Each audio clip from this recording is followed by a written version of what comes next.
Friends hi friends, ఇవాళ మన recipe వచ్చి టమాటా రైసు. టమాటాలు 2 తీసుకున్నాను, 3 ఎండుమిరపకాయలు తీసుకున్నాను, కరివేపాకు, 4 రెబ్బలు చిన్నులపాయలు, 4 ముక్కలు అల్లం ముక్కలు తీసుకున్నాను. ఇప్పుడు మనము ఒక గ్లాసు వాటర్ తీసుకున్నాను.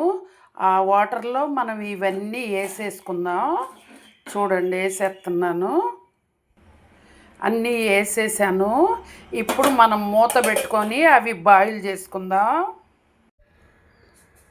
చూడండి ఫ్రెండ్స్, టమాటాలు ఇలా ఉడికిపోవాలి, తోళ్ళు పైకి వచ్చేయాలి, ఊడిపోవాలి. ఇప్పుడు ఆరబెట్టుకొని మనం మిక్సీ పట్టుకుందాం. ఫ్రెండ్స్, నేను ఈ గ్లాస్ రైస్ తీసుకున్నాను. ఒకదానికి 2 వాటర్ పోసుకొని ఉడికించుకేసుకున్నాను. చూడండి, మనకు పొడి పొడిలాడుతా ఎంత బాగా వచ్చేసిందో. ఇది బాస్మతి రైస్ కాదండి, బీపీటీ రైస్, అయినా చాలా బాగుంటుంది. ఒక్క పావు నూనె వేసుకున్నాను. ఇప్పుడు మనం పోపు పెట్టుకుందాము. టమాటా ప్యూరీ ఇలా మిక్సీ పట్టుకున్నానండి. చూడండి, రెడీ అయిపోయింది. ఇప్పుడు నేను అరగిద్ద బియ్యమే తీసుకున్నాను కాబట్టి ఇది అంత పట్టదు. ఇదిగోండి, ఉల్లిపాయ, ఒక పచ్చిమిరపకాయ, కరివేపాకు, టమాటా మళ్ళీ వేసుకుంటే ముక్క తగులుతుంటే బాగుంటుందండి, అందుకని ఇవి తీసుకున్నాను. ఇప్పుడు మనం పోపు వేసేసుకుందాం. ఆవాలు వేసాను, జీలకర్ర వేసుకుందాం. జీలకర్ర కూడా వేసేసాను. ఇప్పుడు చూపించాను కదండి మీకు, టమాటా అవన్నీ వేసేసుకుందాం.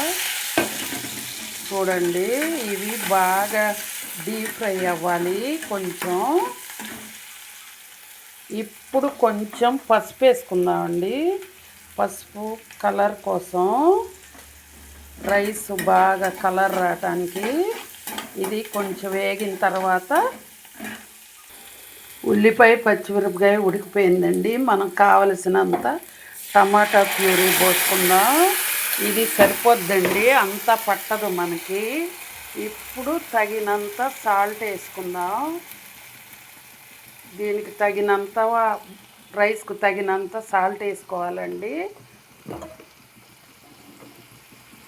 కొంచెం మనం పచ్చిమిరపకాయ, ఎండుమిరపకాయ వేసుకున్నాం కాబట్టి కొంచెం కారం వేసుకుందాం.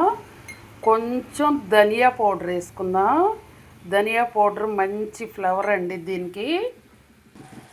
టమాటా ప్యూరీ చూడండి ఎలా ఉడికిపోయిందో. ఎక్కువ ఉడకక్కర్లేదు, ఎందుకంటే మనం ఇందాక ఉడికించుకున్నాం కాబట్టి.